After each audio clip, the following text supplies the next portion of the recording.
بڑی عجیب کہانیاں لکھی ہیں. فرماتے ہیں کہ سلطان محمود ایک نیک بادشاہ تھا. اس کے پاس ایک دیہاتی نوجوان آ گیا. اس کا تعلق دیہات سے تھا.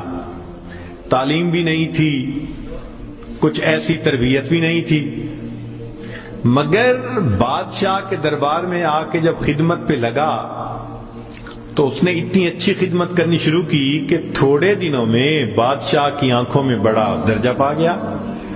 بادشاہ نے اپنے مقرب بندوں میں شامل کر لیا. اب جو پہلے سے مقربین تھے نا, وہ بہت جیلس ہوتے تھے. ہم بڑے خاندانوں والے اور بڑی عقل سمجھ والے, تعلیم والے, ہم بادشاہ کے مشیر تھے. یہ کل کا نوجوان پتہ نہیں کہاں سے آ گیا دیہات سے اٹھ کے کہ بادشاہ کی اس کے اوپر بڑی خاص نظر پڑتی ہے.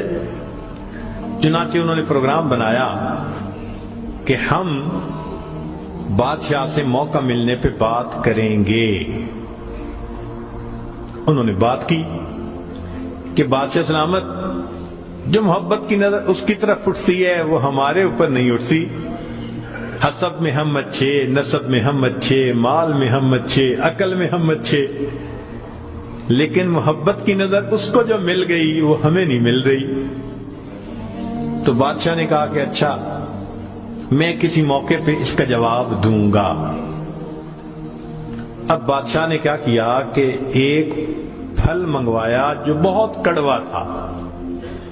کاشیں بنوائیں اور کاشیں ان سب لوگوں میں تقسیم کر دیں جو اعتراض کرنے والے تھے, اور ایاز بھی وہیں بیٹھا تھا.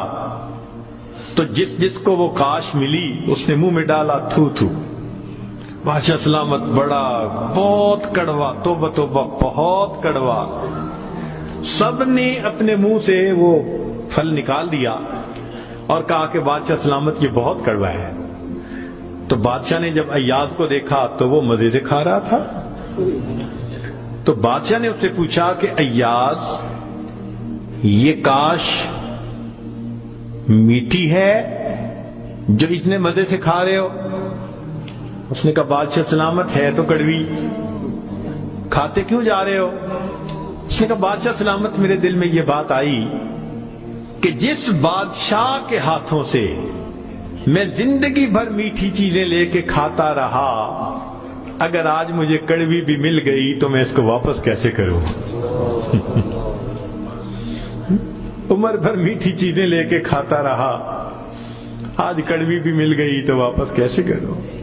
کاش کہ یہ چیز ہمارے اندر آ جاتی کہ جس پروردگار کی نعمتوں سے ساری زندگی ہم انجوائے کرتے رہتے ہیں, اگر کبھی کوئی اس کی طرف سے آزمائش کی گھڑی بھی آ جائے تو ہم پھر شکوہ کیوں کرتے ہیں؟ اب بادشاہ نے سوچا کہ بھائی یہ لوگ جو بہت اعتراض کرنے والے تھے نا, ان کے سامنے کوئی اور ایسا ہیلا کرنا چاہیے کہ ذرا ان کو بات سمجھ میں آ جائے. تو ایک دن بادشاہ آیا اور اس نے کہا کہ دیکھو بھائی, آج میں تم سب کی عقل کا امتحان لوں گا, تمہارا آئی کیو لیول دیکھوں گا کیا ہے, اور میں دیکھتا ہوں کہ کون اس میں پاس ہوتا ہے. اب جب بتا دیا تو سب بڑے محتاط ہو گئے. بادشاہ نے ایک موٹا سارا ہیرا دکھایا, دیکھو یہ کتنا قیمتی ہے, کتنا چمکدار ہے, اور ایک ہتھوڑا بھی ساتھ دیا, اور پہلے کو کہا کہ جی یہ ذرا ہیرا جو ہے توڑ کے دکھاؤ. اب وہ سمجھ رہا تھا کہ بادشاہ نے ہم سے امتحان لینا ہے ہماری سمجھداری کا. تو اس نے کہا بادشاہ سلامت یہ ہیرا تو بہت قیمتی ہے, اتنے کیرٹ کا اور بالکل بے عیب ہے, کوئی فلاں نہیں, فلاں لیس ہے, لہذا اس کو تو نہیں توڑنا چاہیے. بادشاہ مسکرایا, کہنے لگا ہاں بہت اچھا. تو وہ سمجھا کہ بھائی میں نے بادشاہ کو کنونس کر دیا, چنانچہ دوسرے کو دیا, اس نے بھی اسی قسم کی لاجک, تیسرے کو دیا, اس نے بھی لاجک.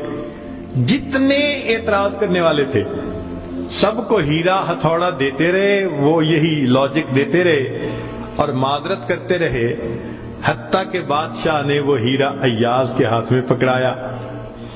جب ایاز کو کہا ایاز اسے توڑو, ایاز نے اس کو نیچے فرش پہ رکھا، دے کے مارا ہتھوڑا اور اس کے ٹکڑے ٹکڑے کر دیے۔ اب جب اتنے قیمتی ہیرے کے ٹکڑے ہو گئے تو وہ تو سارے خوش ہو گئے، آج اس کا گنوار پن کھلا، اس کی جہالت کھلی، بے وقوف، کیا پتا اس کو یہ کتنی قیمتی چیز تھی۔ تو وہ ایکسپیکٹ کرنے لگے کہ آج تو بادشاہ اس کو دھکا دے دے گا دربار سے۔ تو جب ہیرے کے ٹکڑے ہو گئے تو بادشاہ نے اس کی طرف دیکھ کے کہا، ایاز تو نے ہیرے کے ٹکڑے کر دیے، اتنے قیمتی ہیرے کے؟ تو ایاز نے آگے سے سمپل سا آنسر دیا کہ بادشاہ سلامت، آپ نے مجھے حکم دیا تھا ہیرے کو توڑ دو۔ اب میرے سامنے دو آپشن تھی، یا تو اتنے قیمتی ہیرے کو توڑ دیتا، یا پھر میں انکار کرتا تو آپ کے حکم کو توڑ دیتا۔ میری نظر میں آپ کا حکم ایسے سینکڑوں ہیروں سے زیادہ قیمتی تھا، لہذا اس کو کم قیمت سمجھتے ہوئے میں نے آپ کے حکم کو نہیں توڑا، میں نے ہیرے کو توڑ دیا۔ تو بھئی جتنا ایاز کے دل میں بادشاہ کے حکم کا احترام تھا، کاش ہم بندوں کے دل میں پروردگار کے حکم کا ایسا احترام آ جاتا۔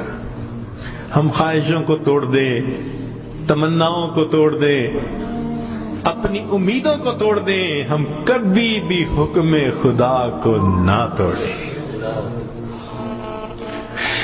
تیسرا واقعہ لکھا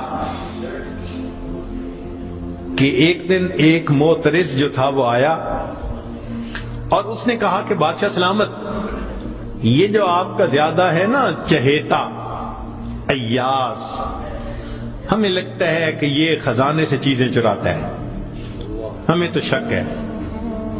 بادشاہ نے پوچھا کیسے ہے؟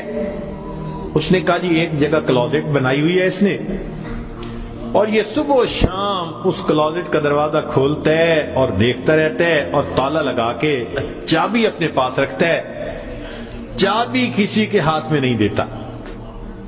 تو بادشاہ سلامت ہمیں تو پکا شک ہے کہ آپ کے خزانے سے اس نے قیمتی چیزیں چرا کے رکھی ہیں اور یہ صبح و شام دیکھتا ہے ان کو۔